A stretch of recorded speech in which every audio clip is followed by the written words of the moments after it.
The total balance of trade remains negative since 2001. In 2021, a total trade reached $192.53 billion, but with imports reaching 117.88 billion, the country registered a 43.23 billion deficit. As of June this year, we have recorded a deficit of 29.79 billion. I'd like to talk about the balance of trade. Is it true that the Philippines has the biggest trade deficit in Southeast Asia? Senator Sani Angara, good morning, sir. Sir Chair, si Yusek Perry po. Yes, Yes. Morning, Yusek. Yes. Senator Sani, yes, sir. We have the biggest trade deficit, ano? Yes, sir. How have we compared? Can you compare us? Just say a little bit about how Vietnam and Indonesia have done over the last 10 years. I think Indonesia registered a trade surplus in the first quarter of 2022, if I'm not mistaken. No? Yes, Tama ho ba yan?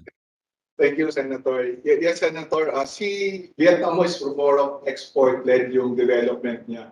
Kaya siya nagkaroon ng surplus. I believe si Indonesia, ang mas focus niya ho is really to industrialize, which is also what we want, considering the level of the deficit that we have. Just for context, Senator Sani and Mr. Chair, yun yung ating trade deficit has really ballooned. From 2010, we were just about, I think, $7 billion. No, by 2018, 2019, prior to the pandemic, we were hitting $40 billion. So there was a deterioration of about. And now we're doing about 46 billion. Is that right? And so deterioration of 33, so $40 billion na ho yung deterioration. So what does that tell us about our economy, Yusek Perry? What does that tell us? We're not producing enough, clearly, right? Yes, sir.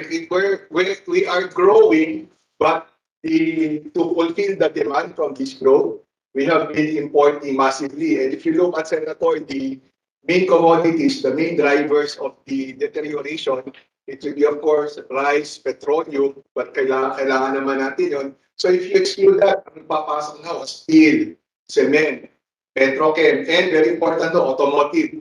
So, ang laki kong impact dun sa ating trade deficit ng mga yun. Kaya sinasabi natin, we have to really industrialize to be able to address this trade deficit. Let's take it slow, Yusek. No, I want to take it step by step so we can break it down before we reach the conclusion. Is this a sustainable path that we are on right now? Ngayon kasi to finance that, we're relying really, as the Secretary Pascual has been saying, OFW remittances and the BPO sector. So as long as those two are growing, pero parang may ceiling dyan. So hindi we really need to industrialize to be able to sustain this. Kasi pag tinignan mo kasi yung graph nung balance of trade talaga natin, as you mentioned 2010, how much was it in 2010? 10 billion? Or how much was our trade deficit in 2010? $7 billion. 7 billion. Also, ngayon, nag-40 billion, 46 billion, sad-sad. Whereas Vietnam and Indonesia, pataas, di ba? Ganon. Surplus sila. So I'm asking, is this a sustainable direction for us as a country? Or do we want to reverse it? Especially if our goals are to create higher incomes and to create more jobs for our country. Yun ang tanong ko to the department, Yusek, Mr. Chair. Chairman, The Secretary, sir.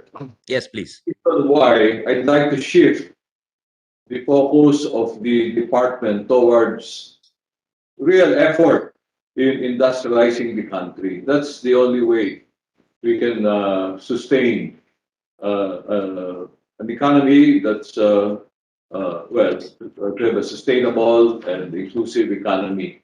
Inclusive in the sense that it's only from industry, particularly manufacturing, that our people can get stable jobs, better quality jobs, and higher paying jobs. Unless we did that, we'll forever be beholden to these inflows from OFWs. We'll be sending more people abroad to earn the dollar so we can do the importation here.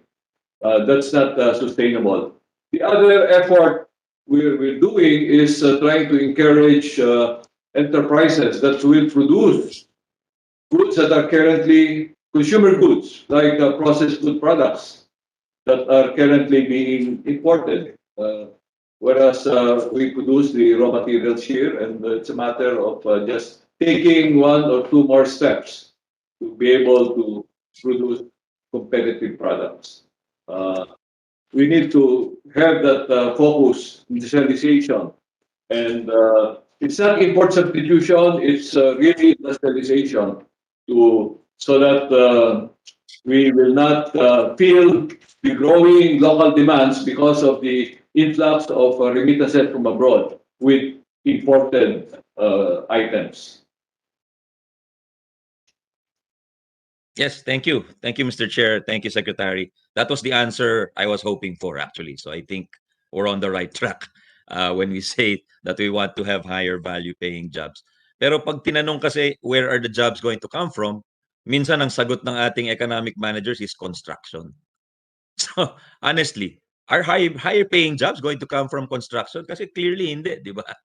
In fact, these are many of these sector jobs. This is supposed to be the highest, one of the higher producing sectors in terms of jobs. Pero it's not going to be higher value jobs. So my next question, taking off from what the good secretary mentioned, where are these high paying jobs going to come from? Well, manufacturing, firstly, let's start from home. We produce agricultural products that can undergo further processing. One of the strategies we're adopting is to create industry clusters. Industry cluster on cacao, industry cluster on coffee. Imagine, even for coffee, we are only supplying 20% of the coffee requirement from our own production and importing 80% of our coffee requirements. So there is a demand that has to be filled, and it can be filled by establishing industry clusters. Of course, we will have to work. That's the problem, you know. While we are looking at coffee as a single value chain, the production of coffee will have to coordinate with the Department of Agriculture. So I hope, you know, there could be an arrangement where DTI will be left responsible for crops that are not either corn or rice, you know. So we can we can take care of the processing of these crops. I'm talking of cacao. I'm talking of coffee. Talking of bamboo. Talking of abaca fiber. You know, these are agricultural products, but they can stand further processing to meet domestic demand and also be able to tap the export market.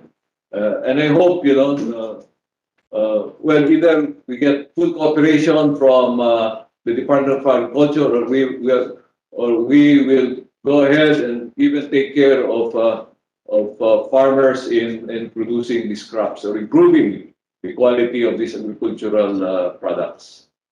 Thank you.